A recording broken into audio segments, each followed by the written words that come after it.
Για τη γέμιση, σοτάρουμε το κρεμμύδι και προσθέτουμε το σκόρδο, το ρύζι, το βρασμένο καρότο,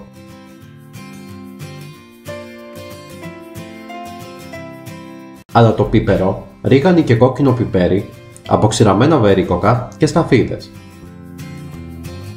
Καλύπτουμε με νερό και αφήνουμε να βράσει.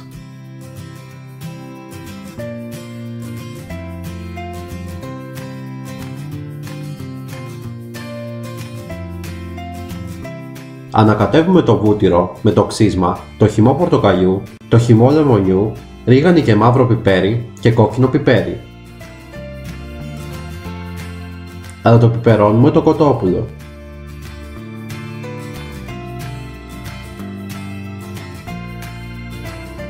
Γεμίζουμε με τη γέμιση και κλείνουμε με οδοντογλυφίδες.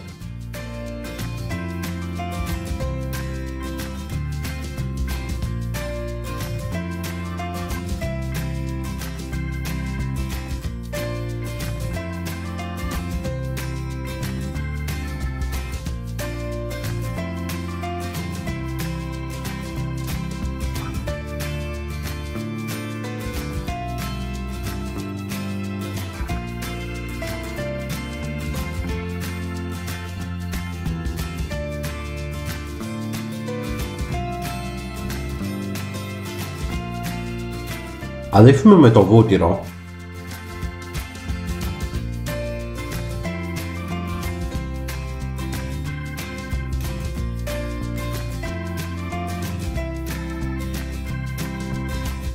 προσθέτουμε τις πατάτες, αλατίζουμε, βάζουμε μαύρο πιπέρι και ρίγανη, περιχύνουμε με το χυμό πορτοκάλι και καλύπτουμε με νερό. Ψήνουμε στους 180 για μια μισή ώρα περίπου. 20 λεπτά πριν γίνει, περιχύνουμε με το μέλι, αλείφουμε ξανά με κόκκινο πιπέρι και βρέχουμε με τα υγρά του ταψιού. Συνεχίζουμε το ψήσιμο να πάρει χρώμα και από τις δύο πλευρές. Για τη γαρνιτούρα, πλένουμε και τρίβουμε τα κηδόνια με ένα σύρμα και τα κόβουμε.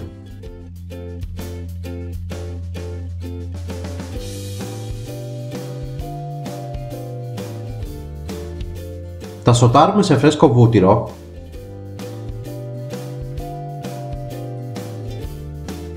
και τα περιχύνουμε με κρασί.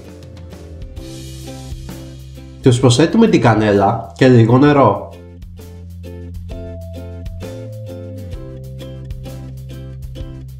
Αφού πήξει η σάλτσα, προσθέτουμε την καστανή ζάχαρη για να καραμελώσουν.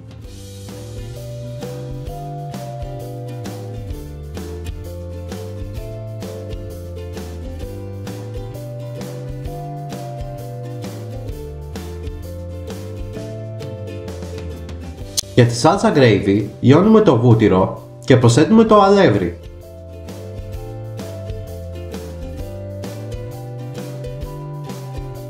Προσθέτουμε το χυμό πορτοκάλι και το ζωμό και ανακατεύουμε να δέσει.